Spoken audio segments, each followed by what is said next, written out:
Hello everyone, आपका स्वागत है हमारे इस चैनल पर। आज की वीडियो में मैं आपको बताऊंगी कि कंसाइनमेंट और सेल में क्या डिफरेंस होता है। वीडियो बहुत इंपॉर्टेंट है, ये क्वेश्चन एग्जाम में आपसे जरूर पूछा जाता है। पिछली वीडियो में मैंने आपको बता दिया कि कंसाइनमेंट क्या होता है, इसके फीचर और कैरेक्टरिस्टिक्स क्या होते हैं। वीडियो पसंद आई तो वीडियो को लाइक, चैनल को सब्सक्राइब कीजिएगा। आपको मेरे चैनल पर कॉमर्स से रिलेटेड हर इंपॉर्टेंट टॉपिक की वीडियो मिलेगी।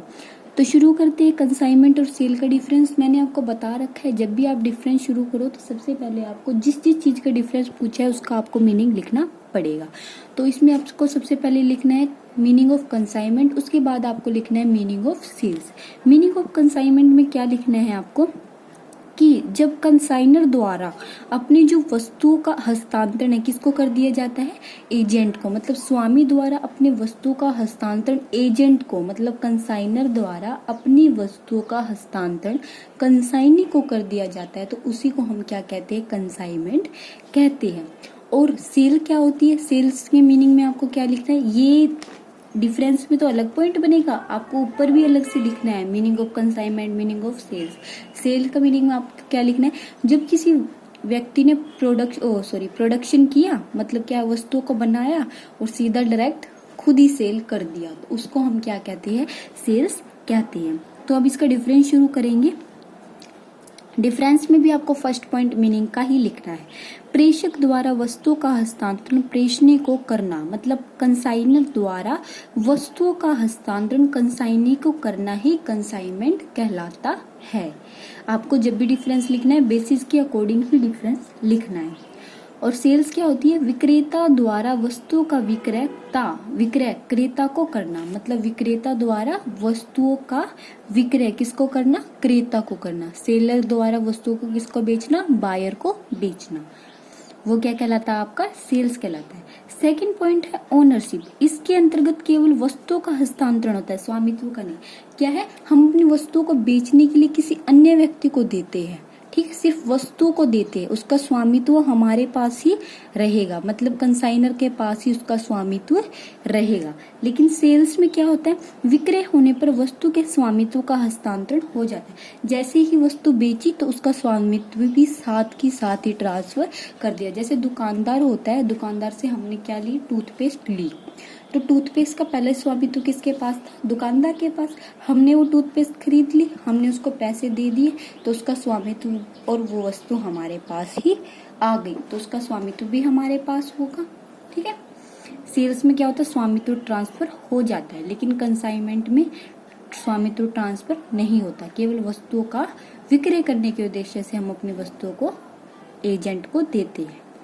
थर्ड पॉइंट है जोखिम या रिस्क। माल के स्वामी अर्थात प्रेषक को जोखिम का सामना करना पड़ता है।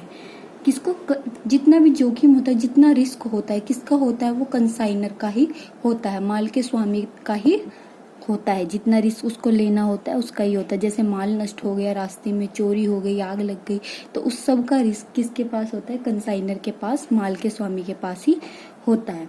विक्रय के अंतर्गत स्वामित्व के साथ ही जोखिम का भी हस्तांतरण होता है। जैसे उसने मेरे को टूथपेस्ट दे दी, ठीक है, दुकानदार ने मेरे को टूथपेस्ट दे दी, उसकी वजह से अगर मुझे कोई जोखिम हुआ, मेरे दांत खराब हो गए, कुछ भी हो गया, मतलब जैसे ही उसने मुझे क्या दी, टूथपेस्ट दी, उसका स्वामित्व भी मेरे पास आ गया, उसका जो जोखिम होगा वो भी मेरे पास ही ट्रांसफर हो गया, ठीक है, कि स्वामित्व के साथ ही हमें जोखिम भी उसका मिल गया। सेल्स में ये होता है, ठीक।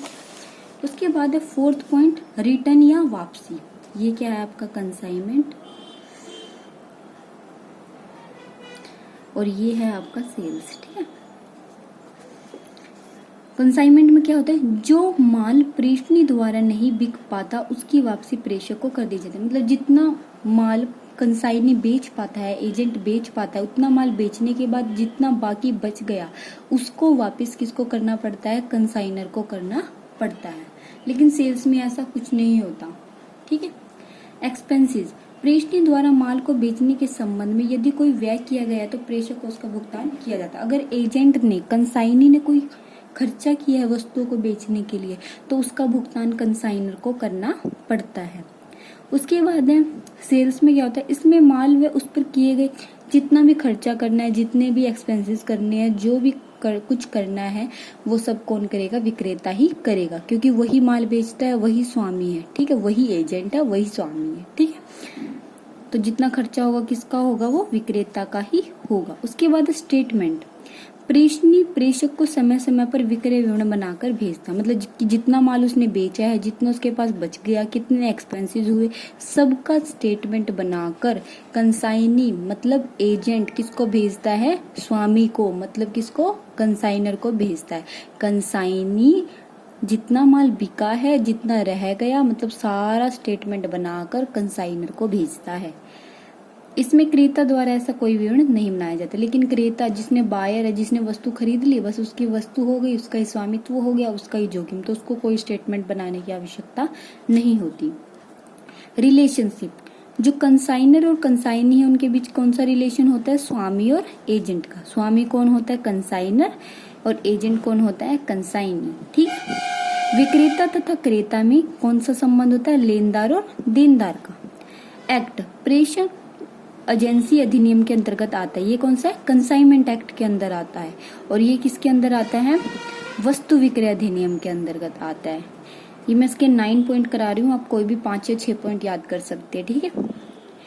9th पॉइंट है आपका लाइबिलिटी, वस्तु विक्रय होने के बाद ही प्रेषणी प्रेषक को भुगतान करने के लिए उत्तरदायी होता है। मतलब जो वस्तुओं को बेच दिया कंसाइनी ने, तो उसके बाद ही वो उसकी पेमेंट किसको करेगा, कंसाइनर को करेगा। माल के विक्रय सहमति के बाद ही क्रेता को उसका भुगतान करना पड़ता है। जैसे ही माल बेच दिया विक्रेता ने, क्रेता को तुरंत उसका भुगतान करना पड़ेगा। तो ये थे आपके 9 पॉइंट। वीडियो पसंद आई तो वीडियो को लाइक, चैनल को सब्सक्राइब कीजिएगा।